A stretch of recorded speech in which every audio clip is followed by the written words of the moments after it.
Welcome to Storycomic Presents, where we interview amazing storytellers and artists. This is episode 267. I'm your host, Barney Smith of Storycomic.com, and we're excited to have back with us the highly talented and internationally revered comic artist and graphic designer, Seth Martel. Hello. Seth, how's it going? It's going well. I'm having a good night. How about yourself? You know what? I'm doing well. You know what? Before we went live, we mentioned that you were episode 72, and now this is 267. And I got to say, Seth, you said, I want to come back on once I have the Mare finished. And you sent to me, like I guess it's called like advanced reader copy of the book in a way, like digital form. And it did not disappoint. I really loved, because I was able to read like a couple years ago, like the first kind of like a mini comic version of it, correct? That's what essentially the first chapter. Right, yeah. And I got to say, well, after reading the Mare, actually reading the full thing, it felt like a preview, almost like an introduction to an entire like Martel verse in a way. It felt like you left us wanting more. That's awesome. Thank you. I'm glad that you liked it like that. It's interesting. I didn't really think about it in that way, but you're not the only person who said that to me. So I think that's a really awesome bit of feedback to get. I love it. Right. And so and it's published through our friends at Graphic Mundi, correct, right now? Correct, it is. But you can buy it at any place that you can get a book. You can order this. You can order this graphic novel. Comic book stores. It's distributed by Diamond and Ingram, so they have pretty much an in with just about any bookseller that you could pop into, and you can get this book. Okay. And so talk a little bit about what's like the synopsis, not the synopsis of like, it's a very, very well done story. Do you want to give people a little bit of like the kind of the back of the book description of the Mare? Of course. Yeah. So, my very kind of quick down and dirty about the story that you just tell people when they're walking by is that it's a book about a girl that is suffering from sleep paralysis, but really she's being haunted. And she's just got to kind of figure out her way out of it. At the longer synopsis of it is that it takes place in the 90s, and it's kind of just disenfranchised youth trying to figure out her place in the world. And not only is she kind of just having a rough time growing up and learning how to adult in that weird in between age, but also, she can't sleep. And when you can't sleep, your life just sucks, because how do you tell people how bad you feel when you're tired if no one can get inside your head and know how badly you're dragging? Right. So her life is just coming unraveled. She's having the sleep paralysis at night, and she just keeps messing up her days, and she's frustrated. So it's kind of a story of how she's figuring out her way and navigating her life to get out of her problems. One aspect that you brought up that takes place in the 1990s, is there a specific reason why it's almost a historical setting? And I'm saying a historical setting as in the 1990s. That hurts my soul, buddy. That hurts a lot. I picked the 90s because when I was writing this, I started thinking about the plot of this before COVID. And I wanted to, I was writing it in my head before COVID, but really sat down to process it and put it all together as we all kind of got trapped in our homes. And that's when I really focused on it. And I wanted to make sure that this project was fun for me to do. So it was always like a bright spot in my day, but also I feel when you're working on a project, if you're not feeling the joy of working on it, nobody feels the joy while you're reading it. While they're reading it, excuse me. So a big part of it was I wanted to listen to, some nostalgic music that made me feel good and, feel kind of back when I was younger, and also who I was writing it for. I was writing it for a younger audience. So in a way, like I was putting myself in kind of that headspace of the time in my life. Because you're basically wearing two hats on this. You were the artist and you were the author. Talk about the impetus of how this story kind of came to fruition. Sure. Part of it was that I just wanted to really challenge myself to write something and draw something that I was completely in control of. I've worked with really amazing collaborators like Stephanie Pizzarilla, so from the show, and so many people have so many projects that they're working on that even if you're stoked to work with a writer, you sometimes you just want to take a minute and do something yourself. So I sat down and I thought, like, what can I do and what do I want to do? So it had been in my head, and during the commute to work days, it was something that I would just kind of dream about and think about the plot and try to figure out clever ways to make it have its beginning, middle, and end, but also have it stay engaging and stay true to the story I wanted to tell. So I would do that, and then I would go home, and at night I would kind of doodle bits of the book or scenes of the book that I kind of enjoyed or felt were evocative of the story I was trying to tell. And then from there, the next step I did was I plotted the entire book out actually in just penciled thumbnails on a spiral notebook. Wow. So my plotting was not really like traditional writing, I think, because because I fall into the more visual camp than I fall into, traditional writer camp. So I drew the whole book first, but in little messy thumbnails that only made sense to me. No one else in the world would have understood them. But as I did it, I made little, story plot point notes in the margins, and it really helped me develop it because I could look at it on a sheet of paper, and it was a storyboard essentially, but like, a very high level storyboard. So that's what it really took for me to do. And then, to get that out on the page. And then when you go to pitch somebody a book, you have to explain your story in a synopsis that has a beginning, middle, and end. And it really forces you to take a look at your storyboard and say, okay, does this work when I really, really put words behind it to explain it to somebody? Can I justify all the plot points and ways that the story develops in a way that sounds neat and tidy to an editor? So that was, I think, like the really challenging part as a first time real writer. But those exercises help. They really force you to do it and do it right. So you mentioned the editor. How different is the final product from your original script?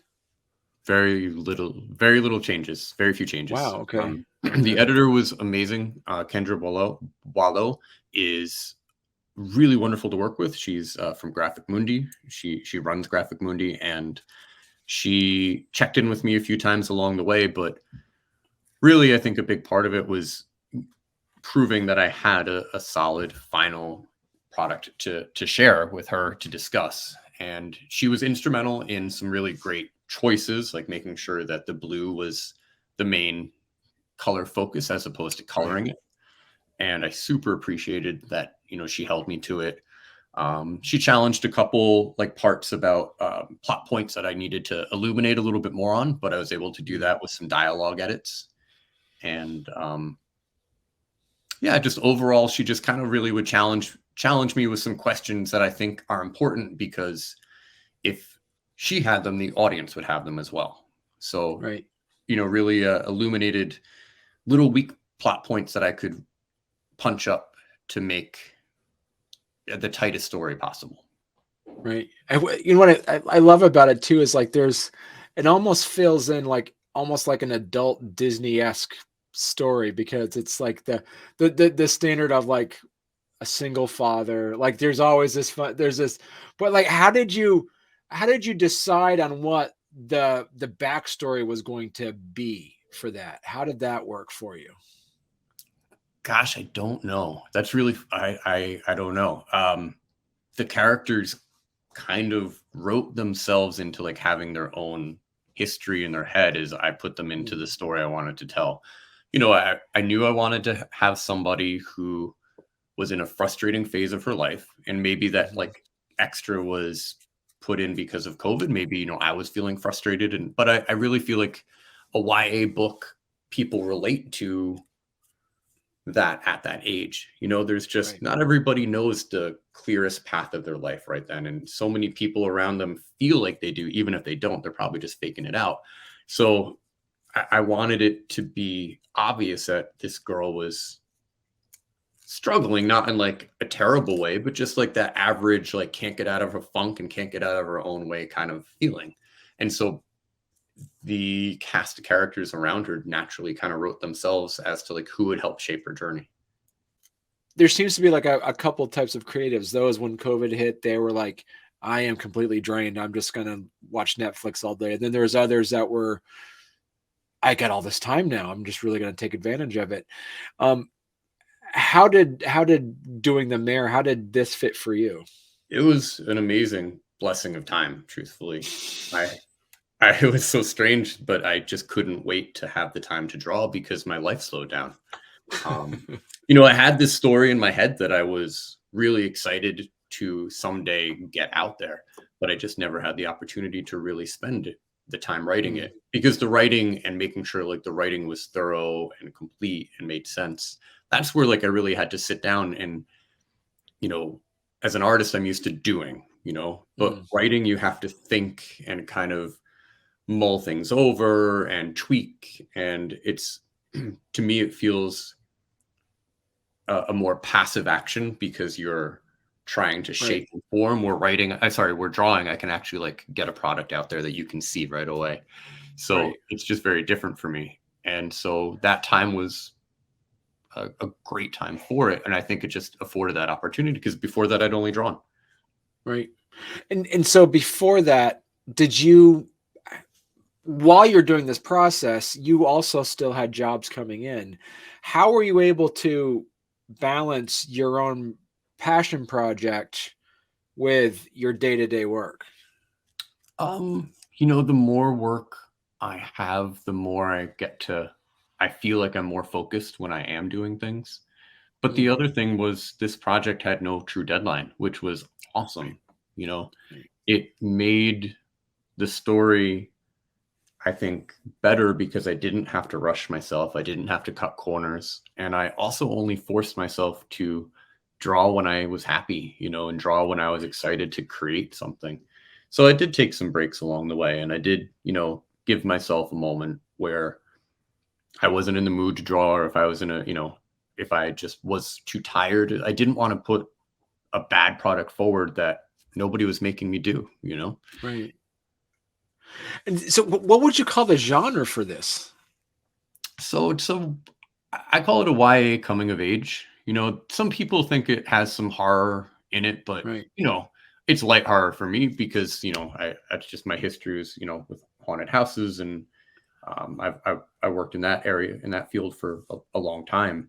But I wanted an element of spookiness no matter what, just because it's what I enjoyed. Like I was really inspired by Neil Gaiman's Death, the High Cost of Living. It's a 3-part series, and like that had a big impact on me as a kid. And I wanted to create something that was reflective but also a slice of life, but still had some really spooky, fantastic elements that took such a back seat to just walking around town. And, also this kid's, massive problem that, he felt he had because he had a big chip on his shoulder, but his life was existing as he was, working his way through it. And also too, what I love about this is that there is a graphic, as we mentioned before, you're also a graphic designer.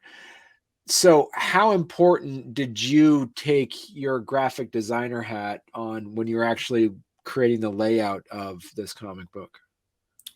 I mean, I don't think you can ever take that hat off because you're just, you're building a book that you want to direct a reader through. Like you wanted them to go through each page and, direct the story, but also, you want to hide little things in your art throughout too. So like if somebody rereads it, there's like little moments of like delight or fun hidden in different panels.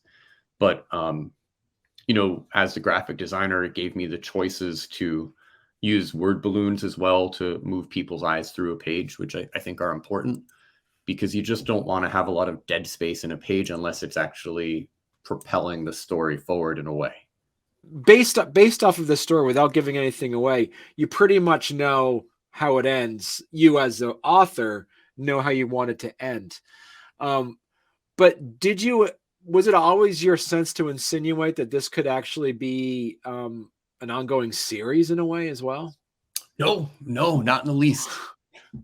No, I wrote this to have a beginning, middle, and end because I felt like I wanted to wrap up a story that I felt had, just kind of like a journey of a character. Everything else is a little bit of a window dressing on really Indy's journey of, trying to just get herself out of her funk and move herself into a place where she's helping herself by helping others, like by also thinking outside of her own head. Right. And that was kind of the story I really want to tell. And now about that as well, did you mostly digital or did you do a lot of paper and pencil when you designed this? Once I got out of my little crappy notebook, it went fully digital. So I Wow. spent, Okay. yeah, I spent the next set. What I would do is I would do a chapter at a time, and I would move from the pencil sketches to full size but very messy draft pages that I would then import into InDesign, so I could kind of do left to right reading, just like I would be reading a book. And I wanted to make sure that the flow worked when I look at them all in space. And then I would take those 25 pages at a time and I would script them or leave notes for scripts in it. And then I'd go back and I would draw them as finals. And because it does have that feeling about, there's a little bit of that rough, especially when the nightmare piece kind of happens, that does feel like there is a bit of there's that scratching feel to it as well, to the design. That's awesome. Yeah, what I would do is I would just change the different, opacities or the type of pencil that I'd be working with, and I would just really go at it. Parts of what I was trying to channel were angry high school notebook margin scrawl. That's what I was going for. Like just that kind of like bored in class, angsty, repressed energy feeling. So I know also, Seth, is like, as we mentioned before, that this definitely feels sequely to you. Do you have you must be working on another independent project right now? So right now, I've just been really trying heavily to promote my book because it only just came out a month ago. So I just was at Toronto Comics and Arts Festival, which was super awesome. And then on this Thursday, I'm doing a library talk about it and trying to just kind of navigate how to make sure that this gets out to the world and to other people. I've been thinking about different ways that this could possibly evolve into something else, but I don't think I'm quite ready for that yet.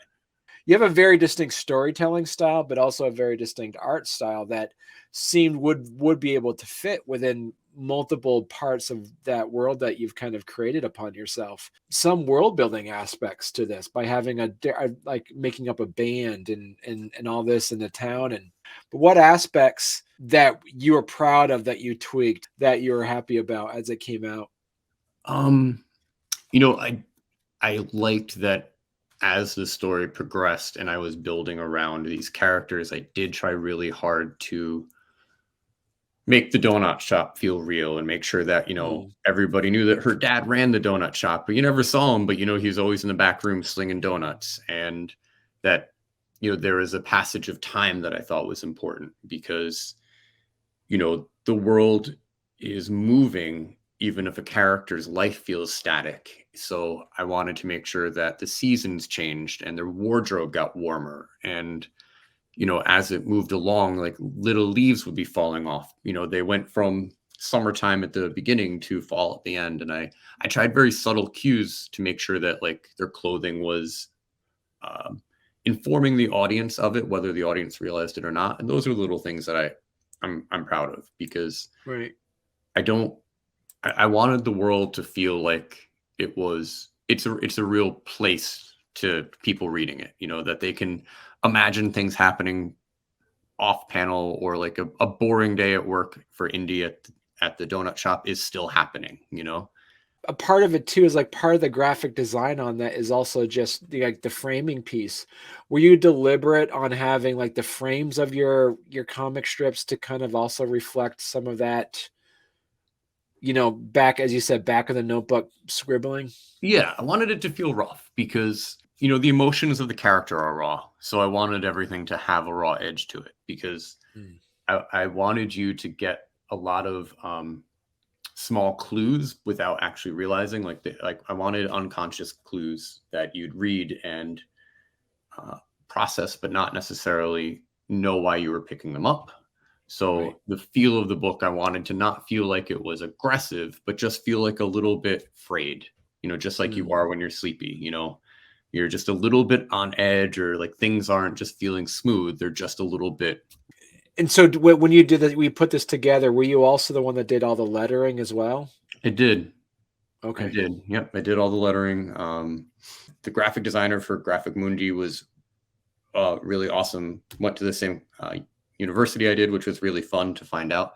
And she did a phenomenal job just, helping me make sure that all my color processing, because, when you translate colors, there's some different issues, but it was so awesome to work with a fellow graphic designer that can make sure that like your RGB to CMYK conversions are all solid, and that it's going to print well, because cyan is a rough one. Like when you like, I picked this color that like it feels so vibrant on screen when I'm drawing it in I drew it all in Procreate. Right. And even in the cover, like this, like the blue of this hand, it glows and it's gorgeous on screen.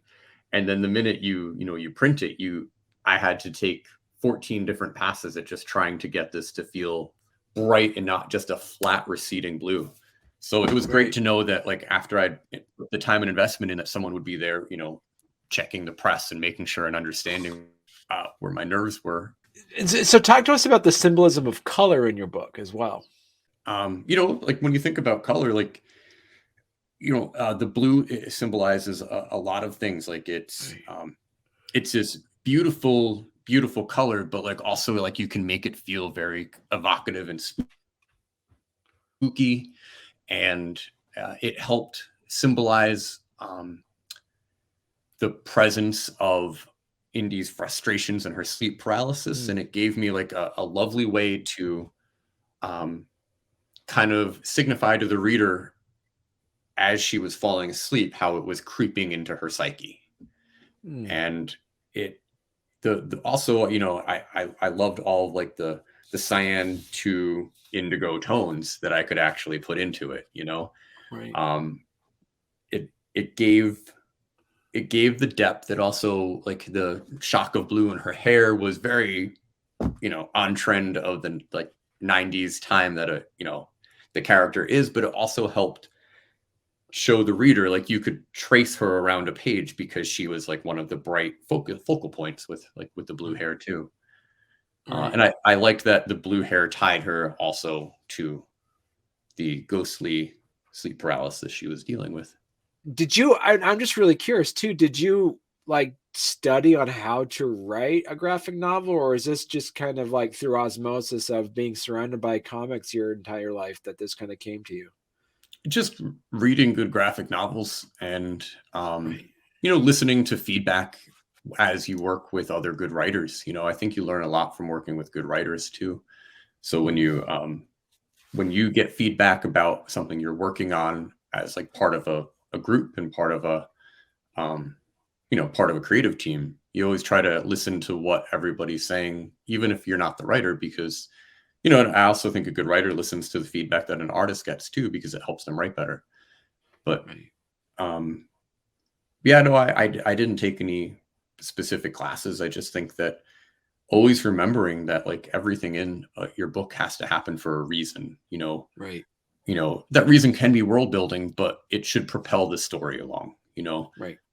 And so I tried to keep it lean. I tried not to make it too long, or meander too far off, because I was very worried about, terrified of boring somebody. I just wanted to leave you with a good feeling, and like actually understanding what the story is trying to tell you.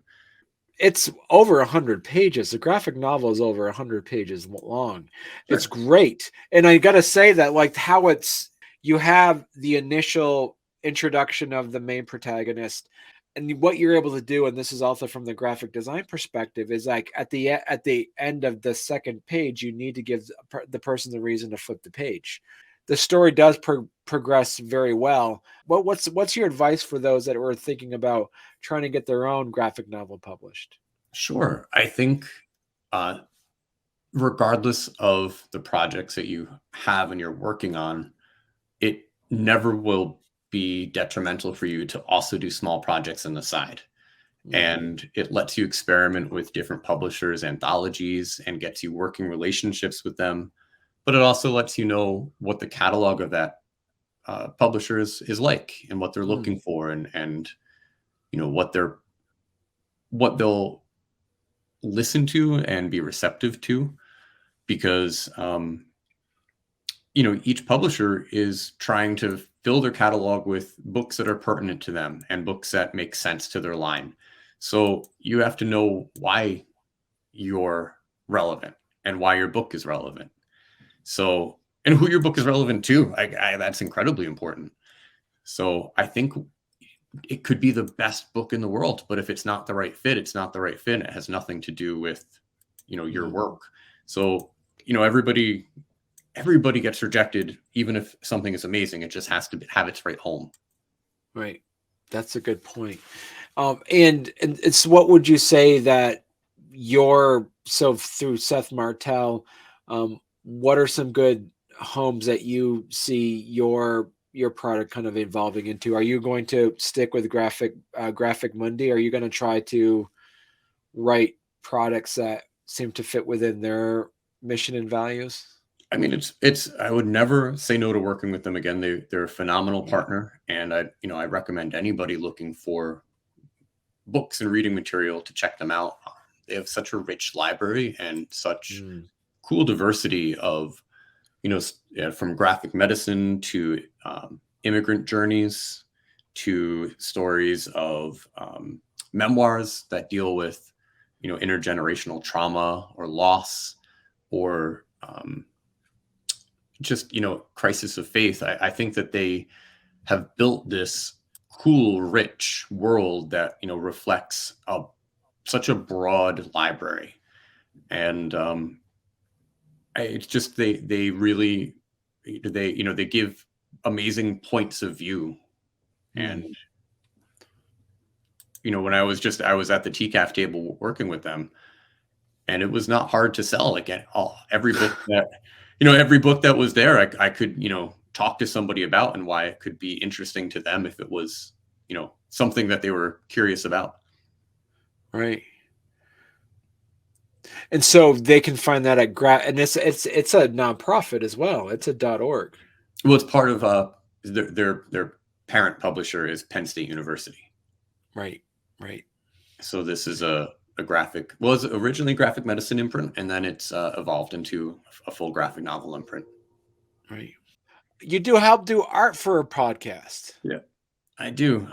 The Gray Malkin Lane podcast is a podcast that my friend Chad Anderson runs, and it is recapping. I think a lot of X-Men comics love, you know, current runs and the Claremont years, because those are the nostalgic or, you know, super interesting ones. But he's gone back to the very, very beginning, to the 60s, and went back to see what made, you know, this incredible empire what it is today. Okay. So I had been working with him to just help brand it, and, you know, get his logo. We updated his logo. We you know, gave him some really great image cards that like can help advertise the episode. So that was mostly my graphic design. I also do a little bit of drawing for them too. Okay, cool. Okay. If people want to learn more about your work, Seth, where's the best place they could go to? Sure. They can always go to sethchristianmartel.com, or any of my social media accounts are at SC Martel. Pretty easy for Seth Christian Martel. Just a lot less to type. So Instagram, Twitter, you know, whatever's left in Twitter on that day. You know, I try to post updates there, or what I'll be working on, or if I'll be appearing at a show, I try to make sure that I do some advertising on there ahead of time. And so what's next for you now, Seth? Next for me is just trying to work my way through getting the word on the Mare out there and trying to get it in front of some readers, and then just getting to shows to make sure that people know about it. Getting it in libraries, I think, is super important as well. And next, I think I have a couple different projects that I don't think I'll be the writer for right away. I think I need to take a break and just take a back seat and start to draw again for a little bit. And as I do that, I always know when I'm in the middle of a project, it helps inspire me to also think about my own work. So I think it'll be a really good time to reflect a little bit too before I start writing again. Yeah, I gotta say, for the listeners and viewers out there, The Mare is an amazing book. As you say, it's a great young adult graphic novel. It's a really good read. For anybody that collects graphic novels, this needs to be on your shelf. And Seth, you did an amazing job, and I'm so happy we were able to talk about it. Thanks, Barney. I'm so happy to talk about it with you, and I'm really glad that you liked it. Don't be a stranger. Don't come on every 200 episodes or so. You gotta come on more often than that. It took me 200 episodes to write this.